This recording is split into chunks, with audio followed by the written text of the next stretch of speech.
9장 1절 보십시다.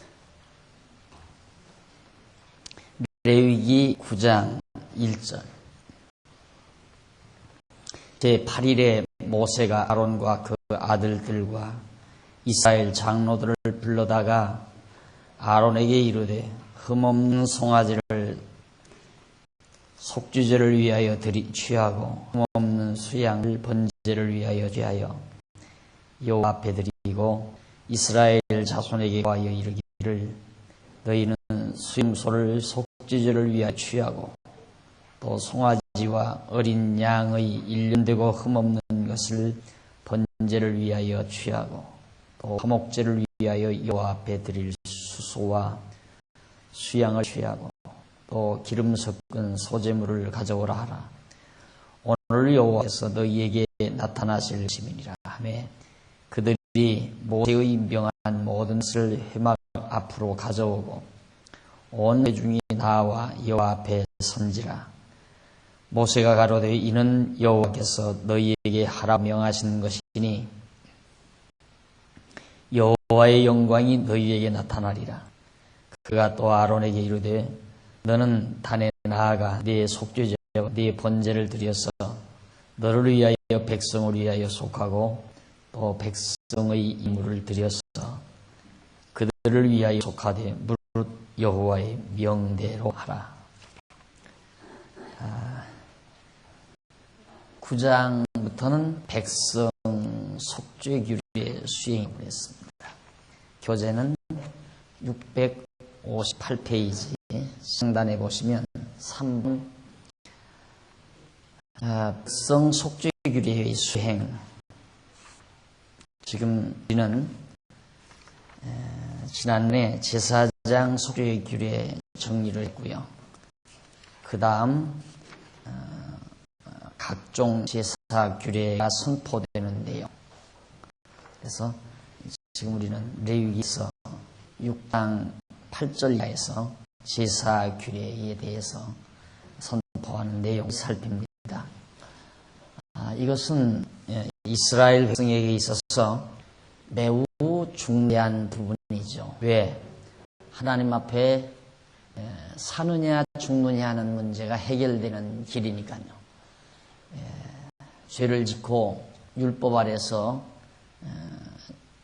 죽게 된 백성들이 이제는 살 수 있는 길을 하나님께서 열어놓으시는 것이 바로 이 속죄규례에 관한 것이기 때문에 이스라엘 백성에게 있어서는 매우 중요한 일이 아닐 수 없습니다. 그런데 지금까지 여러 차례 제가 말씀을 드렸지만은 우리가 죄가 없는 의인이 된다는 것이 우리의 행위로 된다는 것을 성경에서 말한 게 한 군데도 없다. 우리의 행위에 의해서 우리가 의인되는 일이 없다 이 말이죠. 그래서 성경은 어디까지나 우리가 의인이 되는 길은 바로 이 제사 행위, 구약시대는 철저히 제사 행위에 의해서만 의인으로 될 수 있고 거룩한 백성이 될 수 있다. 이것이 이제 성경이 가르치는 중요한 내용입니다. 그러듯이 바로 오늘 우리가 의인이 된다는 것도 절대 행위에 의존하지 아니하고 어떤 공로에 의해서 되지는 것도 아니고 철저히 우리의 영원한 재물이신 그리스도의 죽으심을 통해서만 또 그리스도의 대속을 통해서만 우리가 의롭다함을 얻는다. 그래서 지금 여기 백성 속죄규례에 대한 것도 전부 소를 잡아 송아지를 흠없는 송아지를 또 수양을 번제로 드려서 속죄한 그런 내용을 그대로 우리 전해주고 있습니다. 659페이지 한번 보십시다. 659페이지 하단에 보시면 9장 8절로 12절이 있죠. 그 위에 쪽으로 7째 줄 뒷부분 좀 보십시다.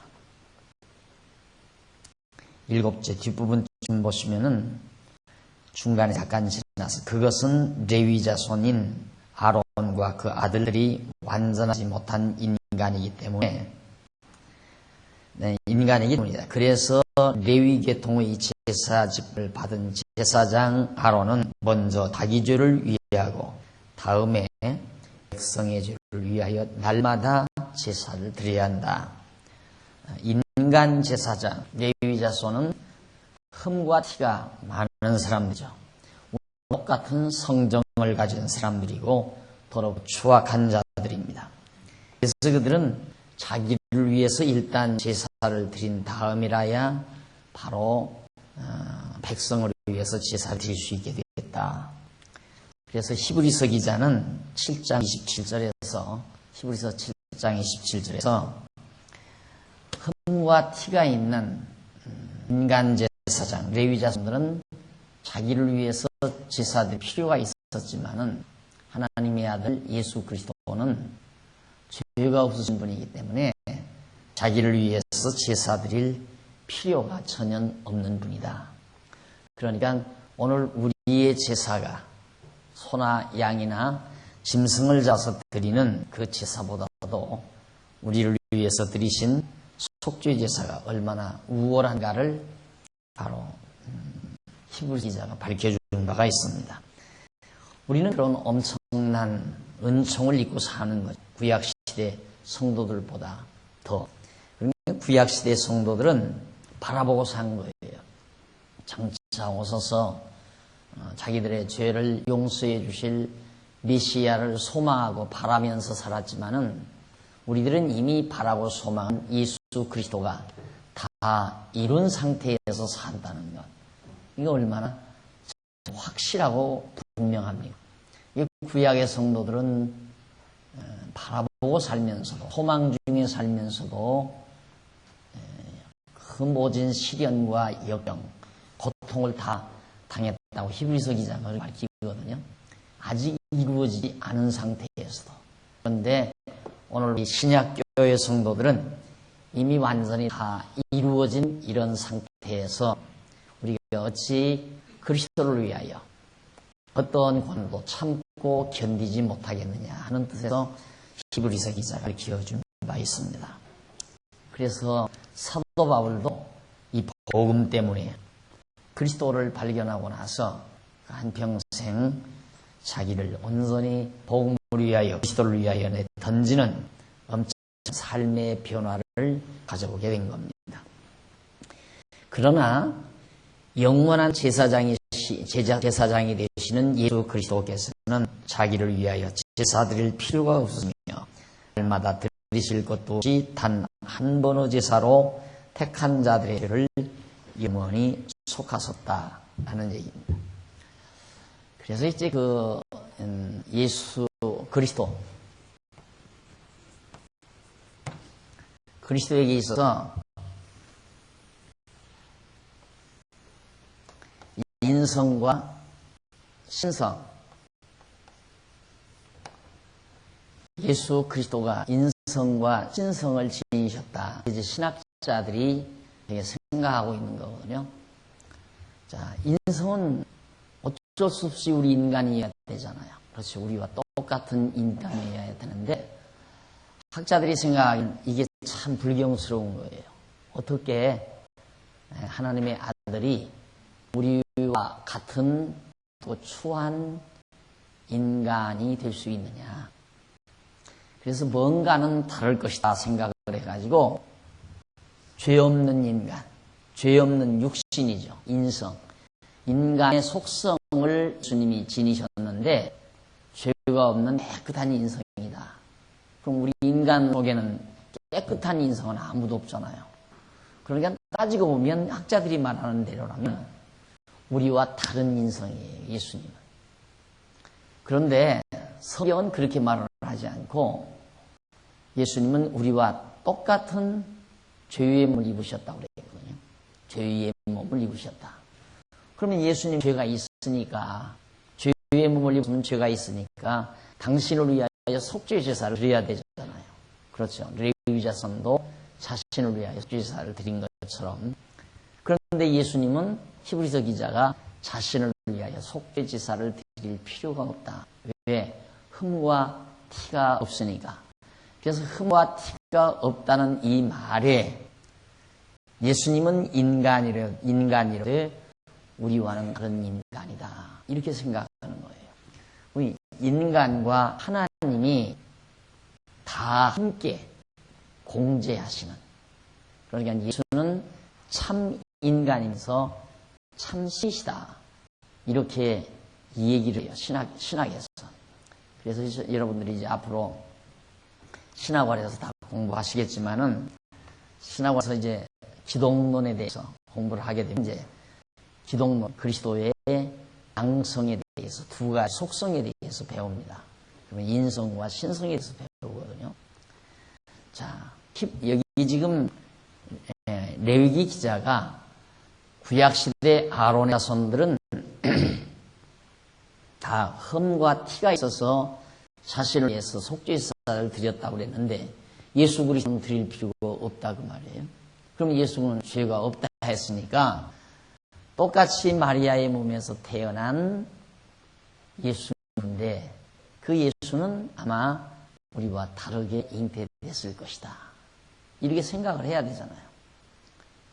그러면 어떤 사람들은 그렇게 생각을 해요. 예수가 처녀 마리아에게서 잉태됐기 때문에 아주 깨끗하게 잉태됐다는 얘기죠. 마리아에게 잉태됐으니까.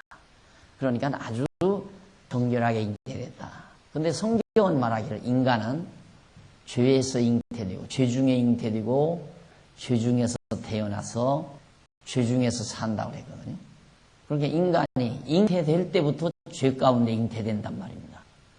그런데 예수는 처녀의 몸이 잉태됐으니까 죄 가운데 잉태된 것이 아니다라고 말하고 싶겠죠. 그러면 처녀가 아닌 결혼한 사람과 더불어 낳은 아들은 남자의 씨가 들어갔으니까 불결하고 여자 혼자서 잉태한 아이는 처녀라서 깨끗한가?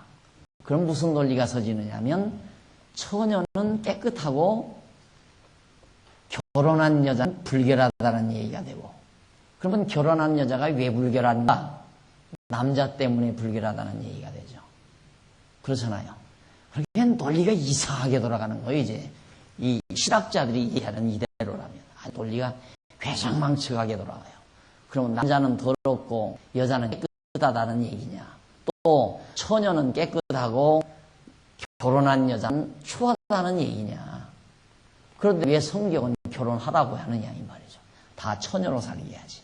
그러니까 로만 캐토릭에서는 그걸 빙자로 해서 시집가지 말고 장가가지 말아라. 수녀들 또 신부들 그걸 굉장히 내세워요. 그래서 사람들은 또 그거 보고 야 저분은 결혼도 안 한 수녀야.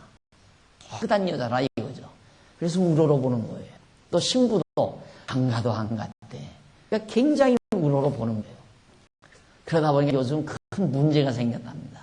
신부 지망생이 없대요. 다 장가가고 싶고 시집가고 싶어가지고 수녀 지망생도 없고 신부 지망생도 없고 수업 조절이 안 돼가지고 난리 났다고 그래요. 이제 그러다 보면 이제 교황청에서 장가가라 시집가라 하면 또 가는 거죠. 뭐. 얼마나 우스운 이론입니까? 학자들이 하는 얘기가 다 이런 거예요. 그러니까 이게 해결이 안 나는 거예요. 도대체가. 자 그러면 예수는 흠과 티가 없는 분이기 때문에 자신을 위해서 속죄제사를 드릴 필요가 없다고 그랬는데 예수님은 분명히 우리의 죄의 몸을 입었다고 그랬거든요. 우리의 죄의 육신의 율법 아래 태어나서 율법의 정죄 아래 태어났다 이 말이죠. 그러니까 예수님이 우리와 똑같은 인간으로. 그래서 제가 전에 이제 우리 연구원들 같이 연구할 때 예수님의 피하고 여러분의 피하고 어떻게 다릅니까? 같습니까? 라고 물었더니만 그것 때문에 한동안 또 밤잠을 못 자고 난리들을 낳죠. 난리들이. 다르다. 다르긴 뭐가 다르냐. 그럼 예수님이 인성이 우리 인간하고 다르다는 얘기냐. 한쪽에서는 다르다. 아니다. 똑같을 거다. 해가지고 이런 문제로 굉장히 머리들이 아팠죠. 지금은 뭐 이제 정리들이 돼가지고 알아가지고 별로 고민들을 안 하지만 처음에는 심각한 문제였어요. 예수의 피와 우리의 피가 다르냐. 예수님께서 골고다에서 뚝뚝뚝 흘린 그 피하고 우리들의 피하고, 만약에 예수님의 피가 A형이라면 만약에 내가 환자로 들어왔을 때 예수의 피를 수혈받으면 괜찮으냐 안 괜찮으냐, 예수님이 O형이겠느냐 A형이겠느냐 B형이겠느냐, 이건 궁금한 일 아니에요. 왜 자꾸 피곡노 그러니까 예수의 피가 우리 죄를 씻었다, 막연한 얘기죠. 언제 예수 피 여러분 보기를 했어요? 그러면 하다못해 예수의 피 골고다에서 흘릴 때 병에다 담아가지고 그걸 지금까지라도 좀 보관을 해서 박태선 씨 한동안 세숫물 그냥 드럼에다가 다 타가지고 다 마시기만 해도 다 배가 났고 배가 났고 그랬다는데, 예수의 피 그렇게 해서 세례줄 때 얼마나 좋아요. 예수의 피가 담긴 피다 물이다 해가지고 찍어가지고 그걸로 세례라도 주면서 예수의 피가 우리의 죄를 정결케 했다. 이런다면 어떻게 구체적으로 생각이 되겠는데, 예수 피 보지도 못한 우리들이에요. 만져보지도 못고. 그리고 예수 피 골고다 언덕에서 흘렸던 거 물론 땅바닥에 떨어졌겠죠. 다 산화돼서 없어져 버렸어요. 그러면 도대체 예수님의 그 육신의 피하고 우리의 피와는 정말 다른 걸까 같은 것일까, 이런 것들이 바로 이런 문제에서 다 발생하게 되는 겁니다. 자꾸 이제 문제를 제기하면서 꼬투리를 잡는 학자들은 그런 문제를 가지고 이겨드는 거예요. 여기 문제가 있다, 그럴 수가 있냐 저럴 수가 있느냐. 그래서 이제 처음에는 이 기독론에 있어서 이단자들이 굉장히 나타났어요. 아니다, 예수가 어떻게 인간하고 똑같을 수 있느냐. 예수는 순수한 신이었다. 그래서 신이 잠깐 천사처럼 딱 나타났다가 그냥 사라졌다, 이렇게 주장하는 자들이 있고, 무슨 소리냐, 무슨 신이 천사처럼 보느냐, 그냥 예수는 마리아하고 요셉하고 지금처럼 어떻게 그냥 서로 좋아하다가 결혼 예식 전에 그냥 어떻게 속도 위반을 해가지고 난 사생하다, 순수한 예수는 인간이다, 그렇게 주장하는 자들이. 그래가지고 치열한 싸움이 벌어져요, 둘 사이에. 그래서 종교회가 열렸는데 수백 명의 학자들이 모여가지고 이걸 이제 연구해서 만들어 놓은 것이 그리스도는 참 인간이요 참 신이다, 이렇게 정리를 해놓고, 이렇게 말하지 않는 자들은 다 이단이다, 이렇게 해버린 거예요. 그러니까 지금 예수는 참 인간이요 참 신이다. 그럼 참 인간이면 우리와 같은 인간이냐 아니냐? 우리와 같은 인간은 아닐 것이다. 그럼 어떤 인간이냐? 모르겠어요, 어떤 인간이. 난 도대체 우리와 같은 인간밖에는 없으니까 인간. 안 그래요? 그러면 우리와 같은 인간이라고 하면 예수님도 당신을 위해서 속죄제사를 드려야 되고, 우리와 다른 흠과 티가 없는 깨끗한 인간이라면 속죄제사를 드려야 될 필요가 없는 거고. 그래서 이게 이제 굉장히 기독론에서 문제가 있고 이게 해결하지 못하는 가장 중요한 문제입니다.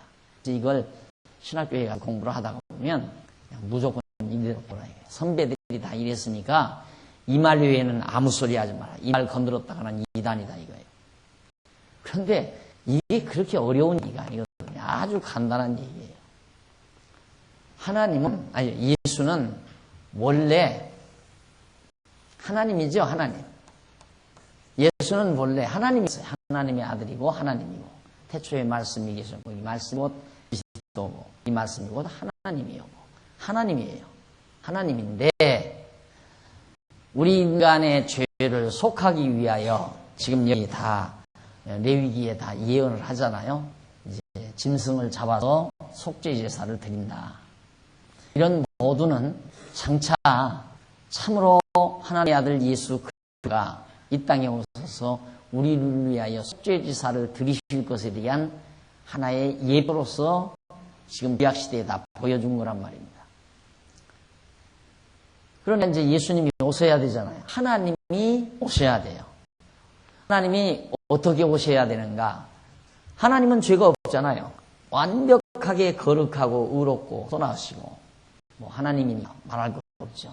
죄가 전혀 없어요. 그러니까 하나님의 아들인 예수는 하나님의 아들 그리스도는 절대 자신을 위해 속죄제사 드릴 필요가 없어요.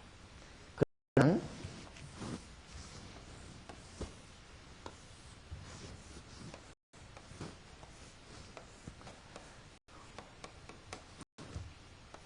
제단 백성들이 죄를 지면 이로로 제단 앞으로 짐을 가지고 와서 머리에 안수를 한다고 했어요. 왜 안수를 하느냐면 죄를 그 짐승에게 양에게 다 전가하기 위해서 내 모든 죄를 덮어 씌우기 위해서 양에게다가 안수를 한다 이 말입니다. 그럼 양은 흠없는 양이래야 된다고 그랬잖아요. 눈이 멀었거나 다리가 절거나 병이 없거나 그러면 안 된단 말입니다. 깨끗하고 정결한 양을 갖다가 인간이 죄인이 끌고 자기의 죄를 양에게다가 다 전가해서 여기서 죽게 만드는 거예요. 이 제단에서.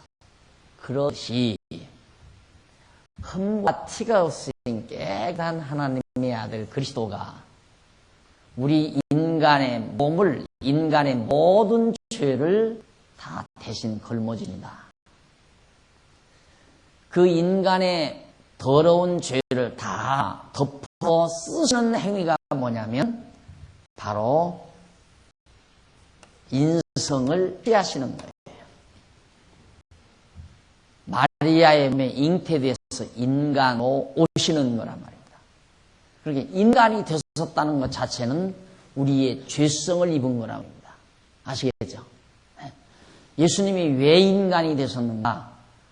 우리를 대신해서 죽으시기 위해 내가 죽어야 될 것을 대신 예수님께서 정리하기 위해서는 흠과 티가 없으신 하나님의 아들 그리스도가 죄 있는 우리 인간의 형상을 입으셔야 된다. 이 양에게 죄를 덮어 씌우듯이 하나님의 아들에게도 인간의 몸을 덮어 씌운다. 우리 인간의 죄성을. 그렇게 해서 십자가에서 죽으시게 하는 거예요. 십자가에서. 그래서 예수는 그리스도는 인성과 신성이 두 개가 공제하는 것이 아니라 본래에는 하나님이죠. 영원전부터 하나님이에요. 그리스도는. 하나님이 우리에게 구속사역을 베풀기 위해서 시간세계 안에서 이 피조세계 안에서 인간의 몸을 입으신 것이다. 사역상의 조금 신학적인 용어로 말을 하자면 사역상 필요 조건에 의해서 취하신 하나의 속성이다. 인성이라고 하는 것. 이 인성은 그리스도의 본성은 아니에요. 본성은 그리스도의 본성은 하나님이에요. 본래. 그냥 영원한 하나님. 하나님이 우리를 구속해 주시기 위하여 구속사역의 한 과정으로 정결한 양에게 죄를 덮어 씌우듯이 의롭고 깨끗하신 하나님의 아들 그리스도에게 우리 인간의 죄성을 덧입혀 놓은 것이 마리아의 몸에 잉태돼서 이 세상에 오신 것이다. 그것이 예수님의 모습이에요. 그래서 예수님은 원래 죄가 없어요. 하나님인데 어떻게 죄가 있어요. 그런데 인성을 취하가 그때는 이제 죄인이 되신 거죠.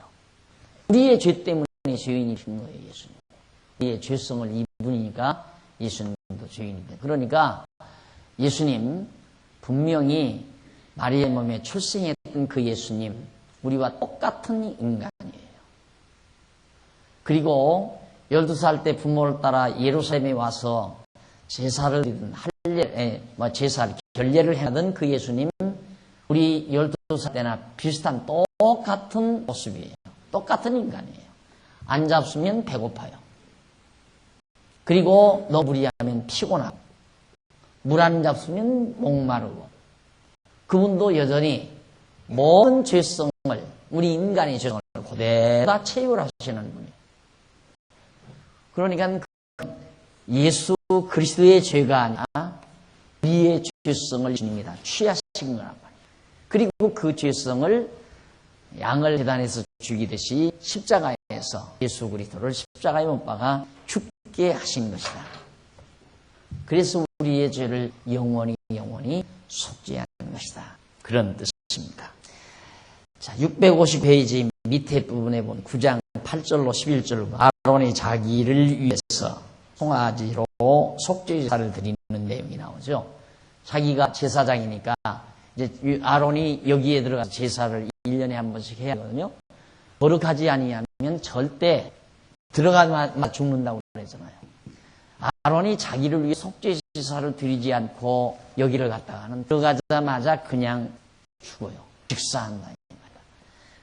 그래서 이제 아론이 자기를 위해 속죄제사를 드린다.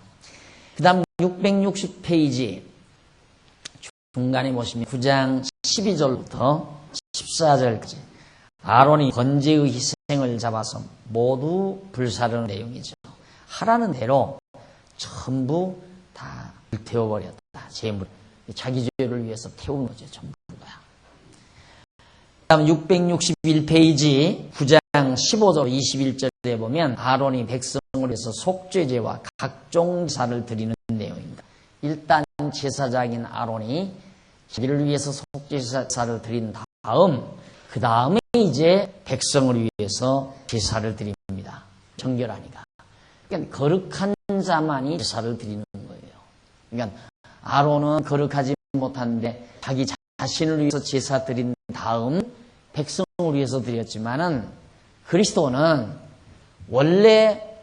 본래부터 거룩하신 하나님이기 때문에 자신을 위해서는 속죄제사를 드릴 필요 없고 바로 우리를 위해서만 속죄제사를 드리는 것이다. 그러니까 하나님의 아들 그리스도의 속죄제사의 출발은 언제부터냐면 마리아의 몸에 잉태될 때부터예요.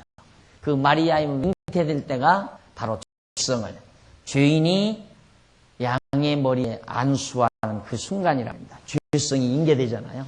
죄인의 죄가 양에게 잉계되는 것처럼 죄 없으신 하나님의 아들 그리스도에게 마리아의 몸에 잉태될 때부터 벌써 죄가 다 인간의 죄가 그거 다 전가되는 거란 말이다. 그래서 예수님은 죄된 인간의 몸을 입고 죄의 종의 모습을 취하고 오신 거예요. 한 군데 확인해 드리고 넘어갈게요. 빌립보서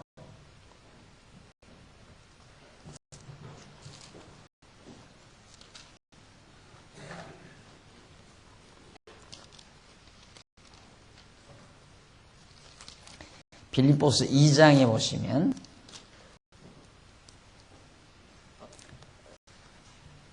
2장 5절부터 보십시다. 빌립보서 2장 5절 너희 안에 이 마음을 품으라고 그리스도 예수의 마음이니 그는 근본 하나님의 본체시나 하나님과 동등됨을 취할 것으로 여기지 아니하시고 근본 하나님이었어요. 그렇죠? 근본 하나님이었다. 예수 그리스도는 하나님인데 그런데 하나님과 동등됨을 취할 것으로 여기지 아니하시고 오히려 자기를 비어 종의 형체를 가져 사람들과 같이 되었다. 이게 종의 형체예요. 인간의 죄성을 그대로 죄의 종을 말하는 거죠. 인간의 죄의 속성을 그대로 예수님께서 취하시고 사람들과 같이 되었고 사람들의 모양으로 나타나셨음에 자기를 낮추시고 죽기까지 복종하셨으니 십자가에 죽으심이라. 자, 이미 인간의 몸을 입고 죄성을 입고 이 세상에 오셔서 십자가에 죽기까지 다 복종하셨다. 우리의 죄를 위해서. 그러니까 예수님의 인성은 우리와 똑같은 하나도 다름없는. 그래서 예수의 속죄사역은 십자가에 매달릴 때부터 시작되는 것이 아니라 마리아의 몸에 잉태될 때부터 출발을 하는 거예요. 그 잉태 자체가 우리의 죄성을 그에게 능가하는 행위가. 근데 보통은 되게 예수의 공생애에서 30살 돼가지고 그때 이제 나타나서서 거리에 나타나서 이제 증거를 하고 회개하라 천국이 가까웠다라고 외칠 때 그때부터가 무슨 예수의 구속 사역이니 예수의 사역이 이렇게 말하는 분들이 많지만 그게 아니고 예수는 마리아의 몸에 잉태되는 그 순간부터 구속 사역이 시작인 것이다. 속죄 제사가 언제부터 시작이 되는가? 죄지은 죄인이 양을 잡아가지고 제단 곁에 와서 안수할 때부터 시작이 돼요. 죄를 양에게 더 씌울 때부터 속죄 제사의 이 절차가 시작이 되는 거랍니다. 마찬가지로 우리의 속죄 제사의 절차도 예수님께서 마리아의 몸에 잉태될 때부터 출발이 되는 거다. 그 말입니다. 자, 그 다음 이제 9장 12절로부터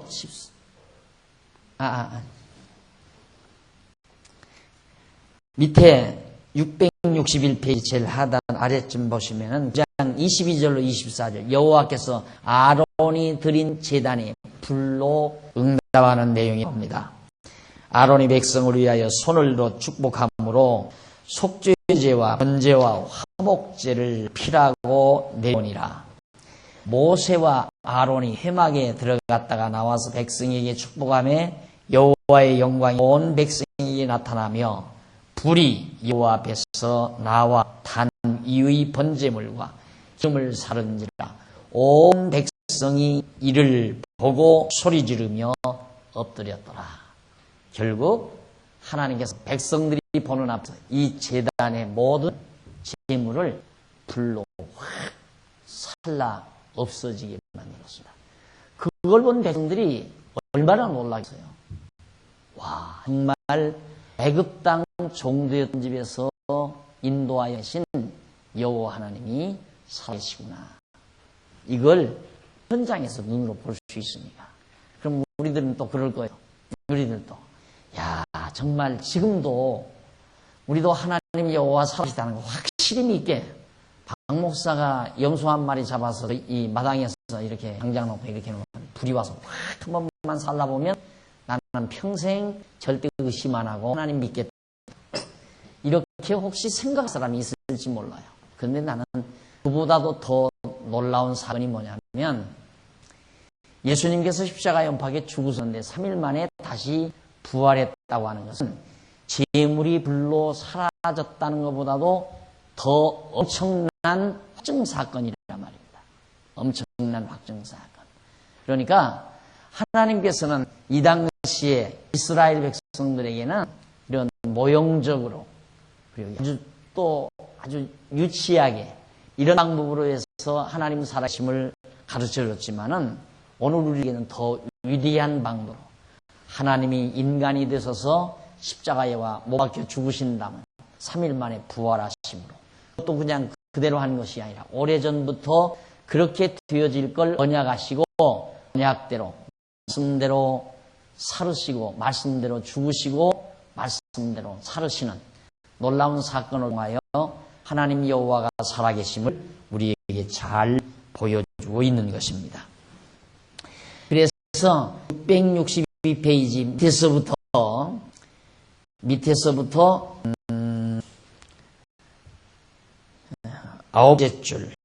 아홉 번째 줄 앞부분 좀 보시면 그러므로 접속사 나옵니다. 그러므로 신약교회 성도에게는 죄와 허물이 있는 불완전한 인간 제사장이나 소나 양과 같은 불완전한 제물이나 사람의 손으로 지은 성전 등이 모두 필요 없게 되는 것이다. 다만 예수 그리스도께서 친히 영원한 제사장이 되시고 영원한 제물이 되시며 영원한 성전이 되셔서 영원한 제사를 드려주심으로 신약교회 성도들의 영원 구속주가 되시는 것이다.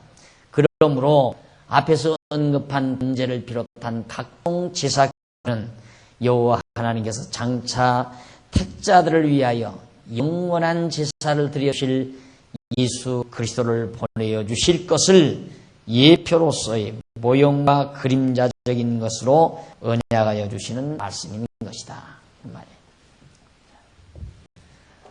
그동안 해왔지만 이건 성막 아니에요. 성전. 그 다음 이제 이 성전 안에서 제사 드리는 제사장. 그 다음 이 제사장을 통해서 드려진 제물. 이것이 이스라엘 백성이 사는 데 있어서 멸망을 당하지 않고 거룩한 백성이 있는 데 있어서 필수적인 조건이에요. 제사를 드리는. 백성들이 범죄하면 이게 있어야 돼요. 성전이 있어야 되고 제사장이 있어야 되고 제물이 있어야 되고 이게 있어야만이 이스라엘 백성 죄 용서함 받고 산단 말입니다. 그런데 이건 완전치를 못하니까 제물은 짐승이죠. 여기는 짐승 그렇잖아요. 제사장은 인간, 흠 있는 인간. 이건 성전은 바로 사람의 손으로 지은 것. 인간의 손으로 지은 거예요, 성전은. 이런 다 불완전한 것으로서 이스라엘 백성들이 죄 용서함 받고 이미 됐거든요. 그런데 오늘 우리는 이런 불완전한 것들이 아니라 바로 성전 완전하신 예수 그리스도가, 제사장도 완전하신 예수 그리스도가, 제물도 완전하신 예수 그리스도가, 예수가 바로 신이 성전이 되시고 제사장이 되시고 제물이 되셔서 단 한 번으로 또 하고 할 필요가 없어요. 인간 제사장은 이때 구약시대는 이건 구약시대, 이건 신교회 시대, 우리들이죠. 불완전하니까 매일 해야 돼요. 매일 해야 되고 해마다 해야 되고. 그런데 오늘 우리는 매일 할 것도 없고 해마다 할 것도 없어요. 이미 완전 다 완성돼 버려서 완성해 버렸어요. 전부 다 이루어버렸다 이 말이에요. 다시는 제사할 필요도 없고 다시는 속죄 제사가 필요 없어요. 완전히 성취해 버렸기 때문에. 그래서 지난번에도 제가 말씀드렸듯이 오늘 우리는 죄를 용서함 받을 것이 아니라 이미 죄 용서함을 받은 거예요.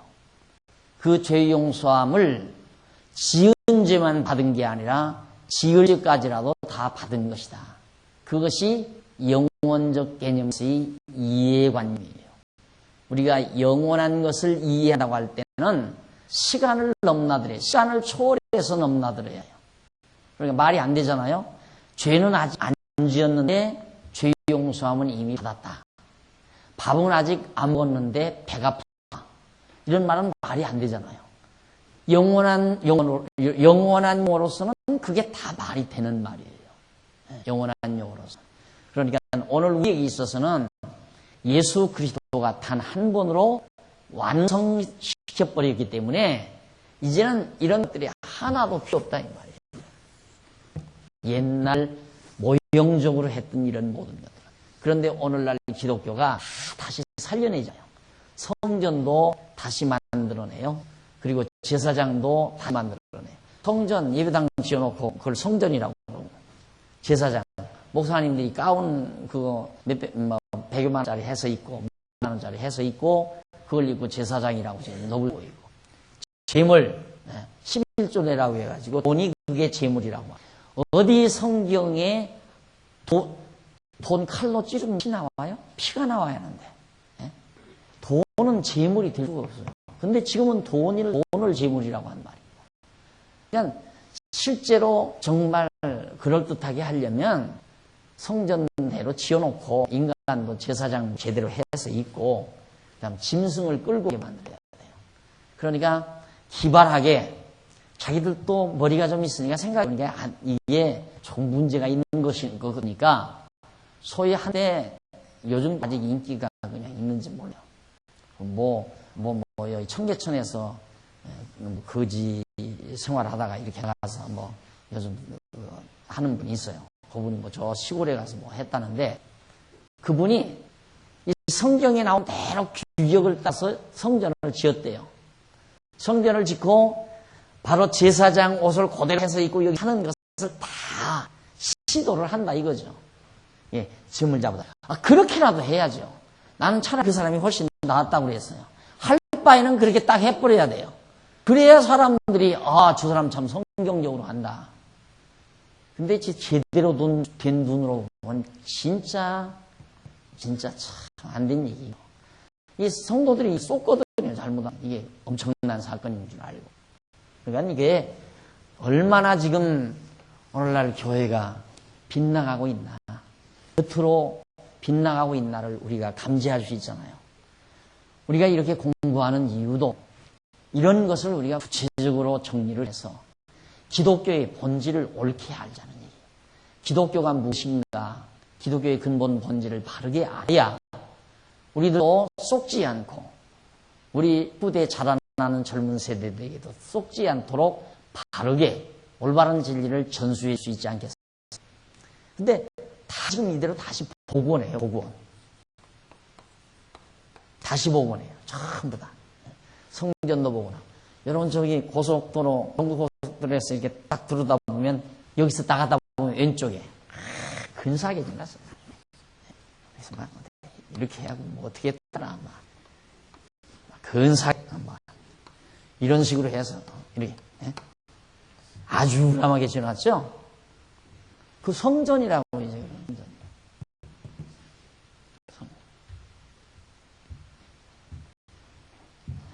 오늘 우리들이 많은 지도자들이 착각하는 이유가 이 구약에 나오는 레위기, 이 구약 성경을 어떤 시각으로 바라보느냐에 대한 시각차에서 오는 겁니다. 그러니까 이런 구약에서 나오는 모든 것들은 그리스도를 통해서 봐야 돼요. 예수를 통해서. 이건 그림자예요. 그림자. 구약의 모든 것은 다 그림자예요. 바로 신약, 이게 실체고. 왜 우리는 그림자를 따라요? 실체를 따라야죠. 그래요. 예표로서의 모형과 그림자다. 뭐에 대한? 예수 그리스도에 대한 예표로서의 모형과 그림자다. 구약 모두가 그래요. 그러니까 구약의 내용을 그대로 직접적으로 우리 성도들에게 덮어씌우면 그건 무거운 짐, 무거움이 되고 바로 그것을 그리스도로 해석을 하면 반대로 가벼움이 돼요. 가벼움. 전혀 달라지잖아요. 쉽고 가벼운 것이 되고 이건 굉장히 무겁고 힘든 것이죠. 구약은. 그러니까 성도 신앙생활하기가 예수를 믿는다고 하면서도 힘들고 고달픈 이유는 바로 아직 그림자를 붙들고 있기 때문에 그래요. 여러분처럼 쉽고 가벼운 이유는 참것을 들기 때문에 그런 거예요. 그러니까 복음이라고 하는 것은 쉽고 가볍게 만들어주는 것이 복음이지 무겁고 힘들게 만들어준 것은 순수한 복음이 아니라 아직 그림자를 붙들게 만드는 행위에 불과한 것이다. 자, 그 다음 이제 663페이지 4번 제일 상단에 보시면 제사장 행동 규례를 선포합니다. 제사장은 어떠한 행동을 해야 되는가? 자, 10장 1절로 7절에 보면 여호와께서 아론 아들들의 실수로 인해 진노하는 내용이랍니다. 아론의 아들 랍과 아비유가 각기 향로를 가져다가 여호와의 명하시지 않은 다른 물을 담아 여호와 앞에 분향하여더니 불이 여호와 앞에서 나와 그들을 삼킴에 그들이 여호와 앞에서 죽은지라. 모세가 아론에게 이르되 이는 여호와의 말씀이라. 이르시기를 나는 나를 가까이 하는 자 중에 내가 걸어가다 함으로 있고 온 백성 앞에 내가 영광을 얻으리라 하셨느니라. 아론이 잠잠하니 모세가 아론의 아잡이 우시르 아들 미사엘과 엘사반을 불러 그들에게 이르되 나와 너희 형제들을 성소 앞에서 진 밖으로 메어가게 하라 하매 그들이 나와 모세의 명대로 그들을 옷 입은 채 진 밖으로 메어내니 모세가 아론과 그 아들 엘르아살과 이다말에게 이르되 너희는 머리를 풀거라 옷을 찢지 마서 너희 죽음을 면하고 여호와의 진노가 온 회중에게 미침을 면케 하라. 오직 너희 형제 이스라엘 온 족속이 여호와의 치신 불로 인하여 슬퍼할 것이다. 것이니라. 여호와의 관유가 너희에게 있은즉 너희는 회막문에 나가지 말아서 죽음을 맺지니라. 그들이 여호와의 명대로 하니라. 원래 여기 향불을 피지 않아요. 제 성소에 향불을 피는데 향불은 반드시 이 제단의 불씨로 향불을 피워야 돼요. 여기서 불씨를 가져다가. 그런데 이 향불을 갖다가 요즘으로 말하면 라이터 가지고 들어가서 쉽게 여기서 가져가면 복잡하잖아요. 라이터 불로 해라. 성냥불을 그걸 했다. 그러면 하자마자 죽어버린다. 하라는 대로 안 했으니까 죽는다. 하나님 너무하지 않나? 어떤 때는 그런 생각 들려. 이 성경을 읽다 보면 이야 참 신치고는 째하다. 그 아무런 불이나 불 피면 어떠냐. 그 반대로 꼭 여기서 불 붙여 가려면 힘드니까 호주머니에다가 성냥 하나 가지고 탁 붙이면 요즘은 가스 탁 들으면 찡 나가잖아요. 얼마나 편리해요. 그렇게 편리하게 하는데 뭘 그걸 가지고 하나님께서 역정을 내시나. 참 성질치는 고약스럽다. 이렇게 볼 수가 있죠. 성경을 봐보면 나도 그랬으니까. 뭘 그렇게 고주할 매조리나 적당히 그래서 불 안 피면 또 어때 이거. 솔직히. 그런데 그걸 다 하라고 한다 이 말이에요. 나중에 알고 보니까 그걸 반드시 해야 될 이유가 있어요. 이유는 뭐냐면 이대로 하라는 대로 안 하게 되면 적당 넘어가다가 나중에는 다 잃어버리는 거예요. 다. 완전히 다 잃어버리고 그러면 어떻게 하는가? 다른 이방민족들이 옆에서 하는 것 따라서 저 사람들은 돌로 달을 만들어 놓고 하네. 그 사람 돌로 단 만들어 놓고 제사를 드리고 저기에 보니까 나무로 단을 만들어서 하고 있다는 건 나무로 만들고 저기에 보니까 흙으로 단을 만들어서 하더라. 이런 것 저런 걸 다 봐가지고 이것도 아니고 저것도 아닌 자기들 마음으로 제단도 만들고 짐승도 아무나 갖다 드리고 그러다 보면 하나님 여호와를 언제 가려요? 갈 길이 없잖아요. 그러면 주변 이스라엘 백성들은 이렇게 꼭 해야 되는데 꼭 해야 돼요. 이대로 하라는 대로. 그런데 옆에서는 이런 집도 없이 돌멩이로 이렇게 제단을 사놓고 이웃에다가 장작 놓고 돼지 잡아서 제사를 한다 이 말이에요. 저쪽 나라는. 이쪽 나라는 흙으로 이렇게 단을 쌓고 이후에다가 장작 놓고 코끼리도 잡아서 제사하고 또 무슨 호랑이 멧돼지도 잡아서 제사하고 이러고 한다 이 말입니다. 그러면 아이들이 자라나면서 아버지 우리는 왜 꼭 여기 와서 해야 됩니까? 거기 먼 데까지 갈 것 없이 우리 앞마당에다가 이 사람들처럼 이렇게 하고 그냥 제사를 합시다. 그럴 때 아버지 아니다 이놈 거기를 꼭 가야 된다. 거기를 왜 꼭 가야 돼요? 그 안에 지성소가 있는데 그 안에 지성소에는 여호와의 이름이 거기 보관되어 있다. 여호와가 누군데요? 여호와는 과거 우리 조상들을 애굽 땅 종되었던 집에서 인도하여 낸 자다. 그리고 우리의 아브라함과 이삭과 야곱에게 언약을 세우시고 그 언약대로 우리를 애굽 땅 종되었던 집에서 인도해서 오늘 우리가 이렇게 편안히 살게 해주신 여호와 그분이 거기 계시다. 이걸 대대손손 전해주기 하는 방법이에요. 이게. 계속 제가 그 얘기 해왔잖아요. 이게 왜 이렇게 필요했나? 결국 여호와 하나님. 그러면 오늘 이건 왜 필요한가? 이거 왜 필요한가? 예수를 왜 그리스도로 믿어야 되는가? 그것도 간단해. 여호와 하나님 잊어버리지 않으시려. 여호와 하나님께서 말씀하신 대로 죽으시고 말씀하신 대로 부활하시고 말씀하신 대로 잉태하시고 말씀하신 대로 출생하시고 말씀하신 대로 성장하시고 말씀하신 대로 살아가시고 말씀대로 죽으시고 말씀대로 부활하시고 말씀대로 승천하셔서 정말 하나님은 말씀대로 이루시는 여호와이심을 깨닫게 하려고 예수를 이 세상에 보내서 이 모든 것들을 완벽하게 이루심으로 우리가 쉽고 가벼운 짐을 지고 여호와 하나님 깨달아 경외하며 섬기게 하는 것이다. 얼마나 간단해요. 쉽고 아주 간단하죠.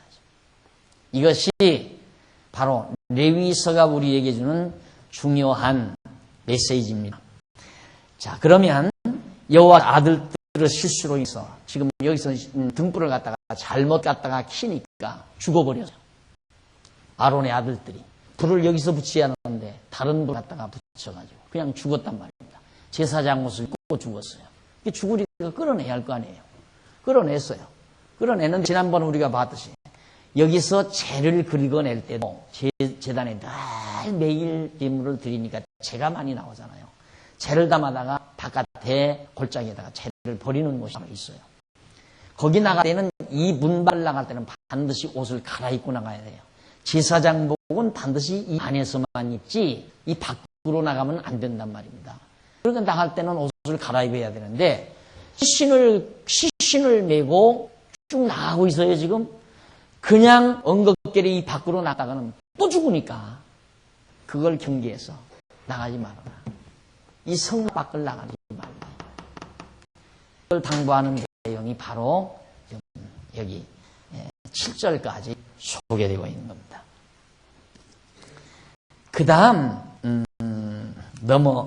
우리 좀 뒤에 664페이지에 넘어가서 밑에 성경 10장 8절로 11절 우쪽으로요. 위에 쪽으로 여섯째 줄 중간 한번 보십시다. 여섯째 줄 중간이면 그것은 그러니까 성막 밖으로 나가지 못하게 한 것은 거룩하게 구별된 제사장은 거룩한 회막 안에 있어야 하기 때문이며 그들은 회막을 떠면 죽음에 이르게 되는 것이다. 이는 예수 그리스도의 공로를 힘입어 거룩한 제사장이 되는 택함 받은 성도는 영원한 성전이 되시는 예수 그리스도 안에서 떠나지 않고 그 안에서 영원히 살게 될 것에 대한 예표로서의 모형과 그림자라는 일. 그러니까 거룩한 옷을 입은 제사장들은 이 밖을 떠나면 안 된다. 바로 이게 성전 아니죠. 그래서 이걸 뭘 말하는 건가? 뭐에 대한 그림자인가? 오늘 우리들은 왕 같은 제사장이라고 해서 오늘 우리들도 다 제사장이에요. 목사님만이 아니라 우리 성도들 다 제사장이고 예수님은 대제사장이고 대제사장도 되시고 성전도 되시고 예수님이 제물도 되시고 오늘 우리도 역시 제사장이 됐는데 제사장이 이 밖을 떠나면 안 된다. 이 성전을 떠나면 안 되듯이 우리들도 제사장인 우리들도 영원한 성전이 되시는 예수 그리스도를 떠나서는 안 된다. 그리스도 안에서만이 우리가 거룩한 백성으로 살 수 있다는 것. 우리가 그리스도 밖에 벗어지면 거룩한 백성이 먼저 죽어요. 우리 택한 백성들은 그리스도를 떠나면 죽어요.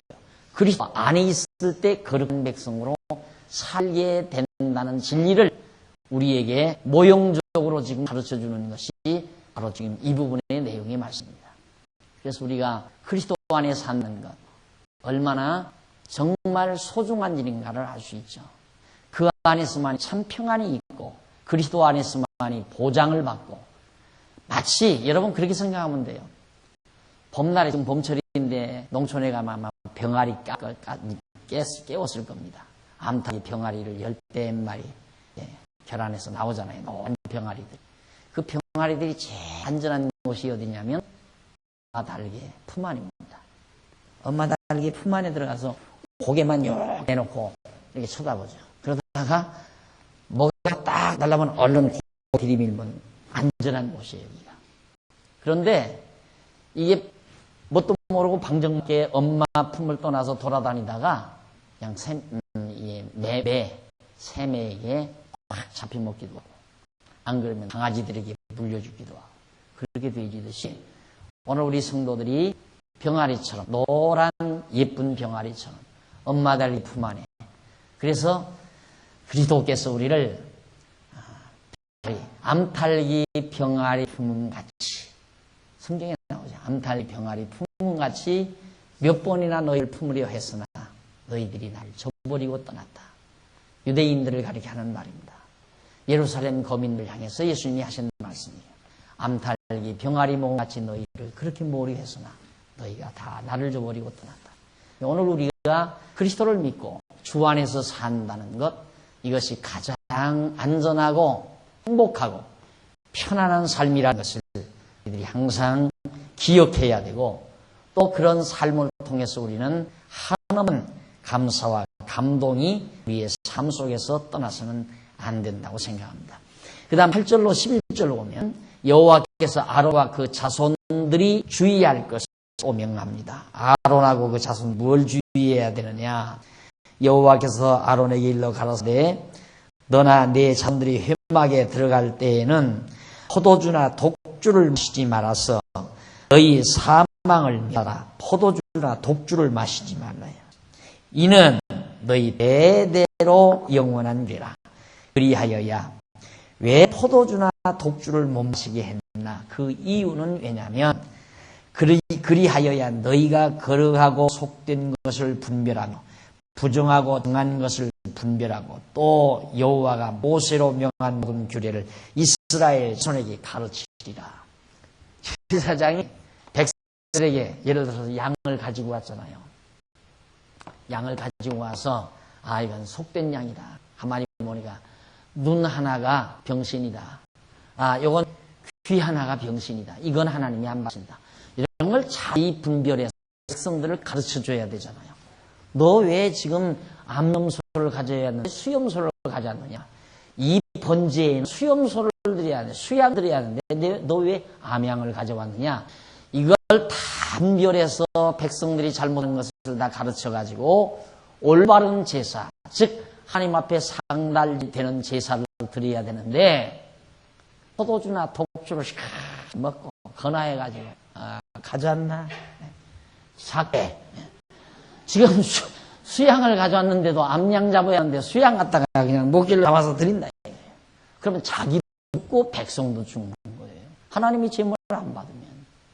그래서 실수하지 못하게. 생각해 보십시오. 박 목사가 지금 오늘 성경 가르쳐 나오면서 건하게 한 잔 걸그리고 나와가지고 횡설수설한다 생각해 보십시오. 여러분들이 뭘 하나도 깨닫겠네. 그래서 술과 독주를 마시지 말라는 얘기입니다. 실수하니까. 그래 제사장 절대 그 지도자의 총기가, 이 지도자의 총기는 항상 맑아야 된다. 그래서 옳은 것과 그런 것을 잘 분별해야 하고 판단력이 예리해야 되고 확실히 하나님의 말씀에 의해서 정확한 기준을 잡아야 되고, 이것이 지도자가 갖추어야 될 가장 중요한 덕목 중에 하나입니다. 지도자가 자꾸 흔들려가지고 자기 감정대로 움직이고 자기 감정대로 결론 내리고 자기 감정대로 행동해 버린다면 엉망진창이 되죠. 엉망진창. 옳고 그름을 정확하게 분별해 주기 위해서. 그 다음 이제 10장 12절부터 15절 665페이지 중간 모세가 아론과 아들들이 음식을 먹는 규례, 양식이지요. 양식. 모세가 아론과 그 남은 아들 엘르아살에게와 이다말에게 이르되 여호와께 드린 화제 중 소재의 남은 것은 지극히 거룩하니 너희는 그것을 취하여 누룩을 넣지 말고 탄 곁에서 먹되 이는 여호와의 화제 중 네 음식과 네 아들의 음식인즉 너희는 그것을 거룩한 곳에서 먹으라. 내가 명령을 받았느니라. 흔든 가슴과 든 뒷다리는 너와 네 자녀와 너와 함께 정결한 곳에서 먹을지니 이는 이스라엘 자손 화목제 희생 중에서 네 음식과 네 자손의 음식으로 주신 것임이니라.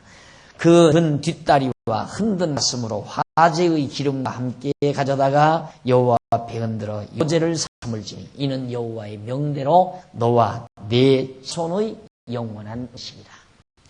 제사장들은 이 제물을, 여기서 드린 제물을 먹을 때 제물도 밖에 가지고 나와서 먹으면 안 돼. 절대. 이 안에서 그대로 먹으라. 거룩한 양식이니까 거룩한 처소에서 먹어야 된다.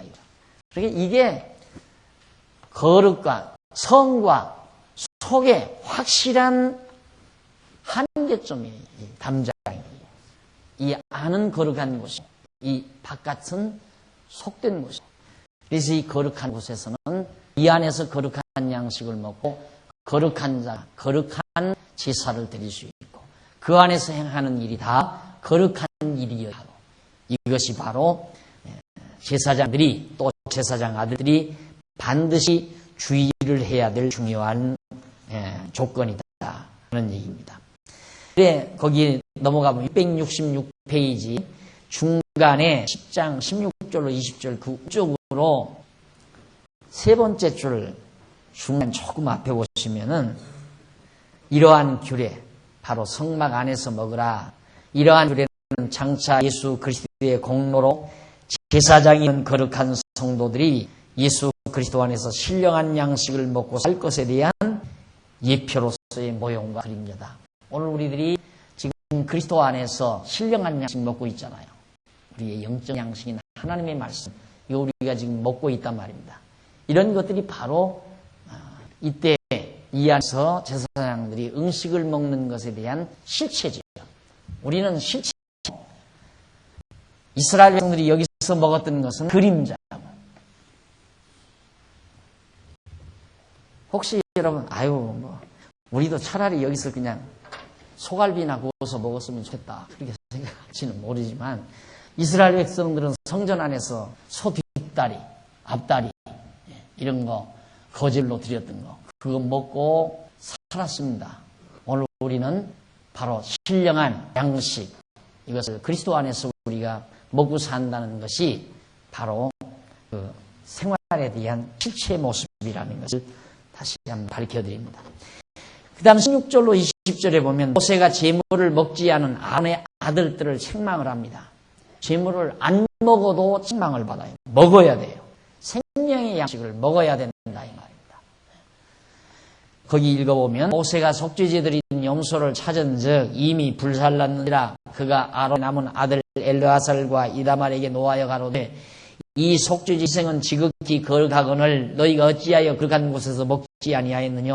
이는 너희로 회중의 죄를 담당하여 그들을 위하여 여호와 앞에 속하게 하려고 너희에게 주신 것이니라. 그 피를 성소에 들여오지 아니하였으니 그 제육은 너희가 나의 명한 대로 거룩한 곳에서 먹었어야 할 것이니라. 아론이 모세에게 이르되 오늘날 그들이 그 속죄제와 번제를 여호와께 드렸어도 이런 일이 내게 임하였거늘 오늘 내가 속죄 제육을 먹었다면 여호와께 어찌 소리 여기셨으리요. 모세가 그 말을 듣고 좋게 여기니라. 자, 모세는 그 말이에요. 이 피를 제단으로 가지고 가지 않았으니까 이 제물은 너희가 먹어야 되지 않느냐. 그리고 야단을 치니까 그에 대한 답변이 19절. 아론이 모세에게 이르되 오늘 그들이 그 속죄제와 번제를 여호와께 드렸어도 이런 일이 내게 임하였거늘. 여호와께 드렸는데도 결국 엄청난 하나님의 진노가 임했는데 여기서 만약에 그거까지 먹어버렸다면 어떻게 이 자들에게 더 무서운 진노가 임했습니까? 더 많은 진노가.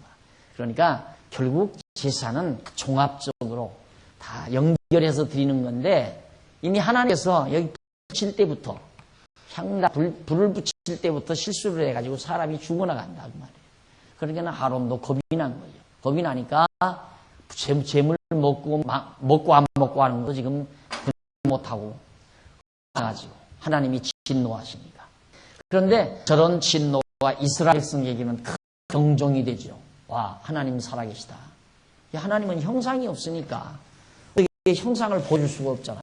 형상을 보여주면 자꾸 사람들이 또 형상 만들어 놓고 우상을 섬기니까 안 되고. 그러니까 형상을 볼 수 없는 하나님께서는 하나님을 백성들에게 가르쳐 드리는 방법이 이 방법. 이거예요, 바로. 하나님이 하라는 대로 안 하면 즉각적으로 진노가 임하고 죽음이 나타나고 영광의 구름이 성막 위에 나타나고 이런 것들을 통해서 여호와 하나님께서 살아계심을 백성들에게 보여주십니다. 자, 거기 667페이지 위에서부터 7째 줄 중간 조금 못 미쳐서 보면 이와 같은 아론 변명에 모세도 감동한 것이다. 이러한 응식에 대한 규례는 영원한 희생제물이 되는 예수 그리스도께서 택함을 받은 성복으로 거룩한 생리 양식이 되어주실 것에 대한 예표임에 틀림이 없죠. 자, 이렇게 해서 그 줄바꾼데 거기 한번 더 오십시다. 바로 이어서 앞에서 언급한 제사장의 임무 수행에 대한 규례는 장차 예수 그리스도께서 온전한 제사장이 되셔서 온전한 제사 드리실 것에 대한 예표소의 모형과 그림자이다.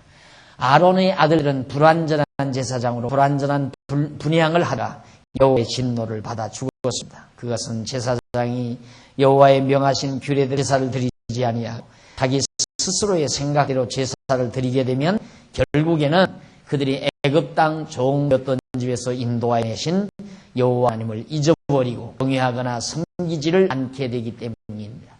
여호와 하나님께 드리는 제사는 제사장 스스로의 생각이나 마음대로 드리지 않고 여호와의 명하신 규례대로 드려야만 여호와께서 받으실 뿐만 아니라 받으실 뿐만이 아니라 이스라엘 자손이 여호와를 잊지 않냐고 기여하여 경외하며 섬기게 되는 것이다. 그리고 아까 제가 설명드린 그대로예요.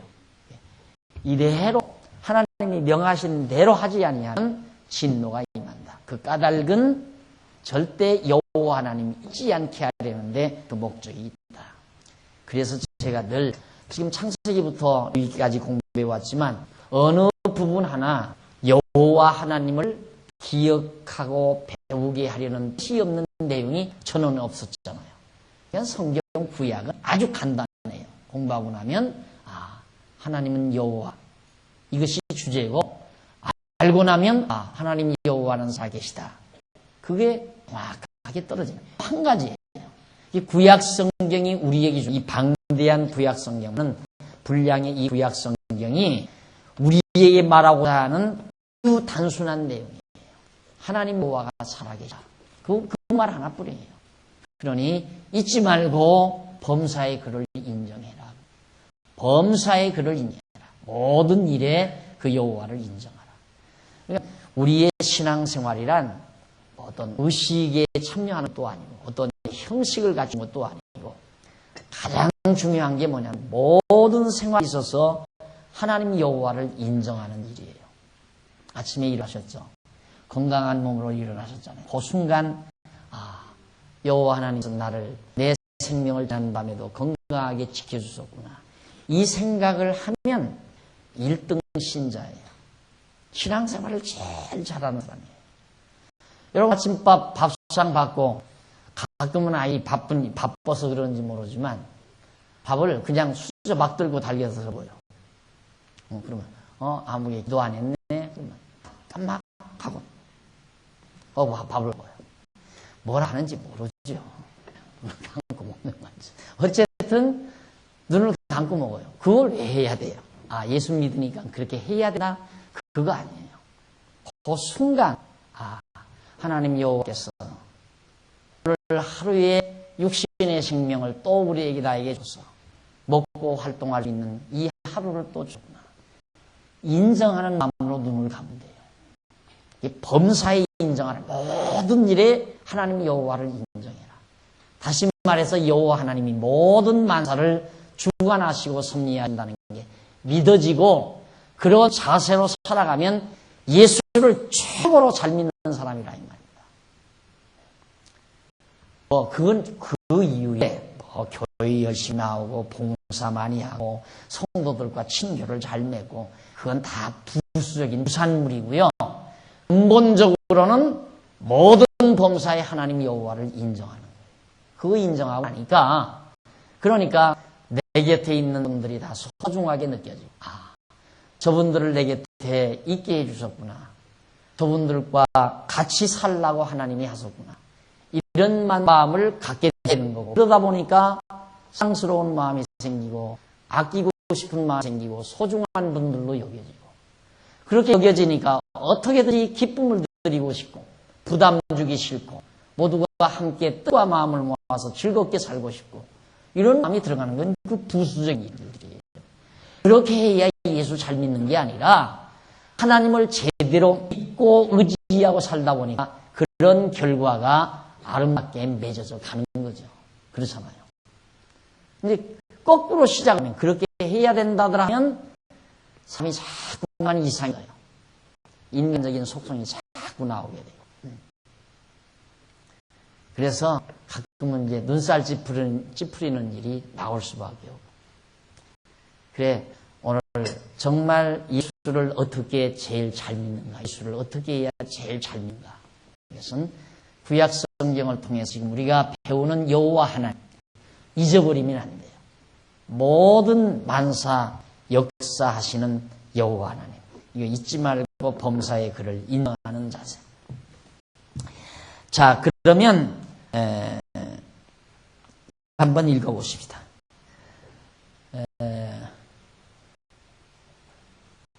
온전한 제사를 드리실 것에 대한 예표로서 모형과 그림자이다.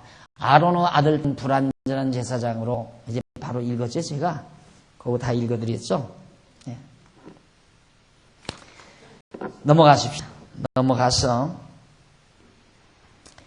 성화규례의 선포입니다. 성화규례.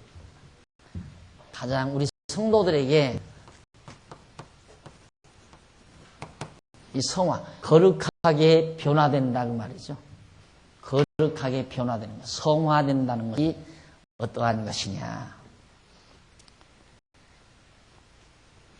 이것도 성화된다 하면 오늘 우리들은 자꾸만 뭐부터 생각하느냐면 어제보다는 오늘의 행동이 더 나아져야지. 그리고 내가 좀 더 모든 사람에게 정말 깨끗한 사람으로 보여야지. 이런 쪽으로 이제 일단 생각하는 거예요. 그러면 이제 일단 그렇게 걸려들면 엄청난 스트레스를 받아요. 왜? 그 다음 자기를 막 규제를 해요. 이거 하면 안 돼. 이렇게 하면 안 되지. 보편적으로 그것은 수양하는 사람들, 도덕분자들, 그것은 자기를 자기가 자제해야 돼요. 자기의 의지력으로 자기를 자제해야 돼요. 그래서 막 애를 써야 되고, 그래서 막 안 보려고 해야 되고, 오죽하면 세상을 이 속세를 따라서 산중으로 들어가려고. 그렇게 해서 이제 자기를 깨끗하게 갖고 보려는 것이 소위 도술이거든요. 도술. 술법이란 말입니다. 그러니까 수련이라는 것은 보통 우리는 수련이라는 말을 쓰잖아요. 이 수련.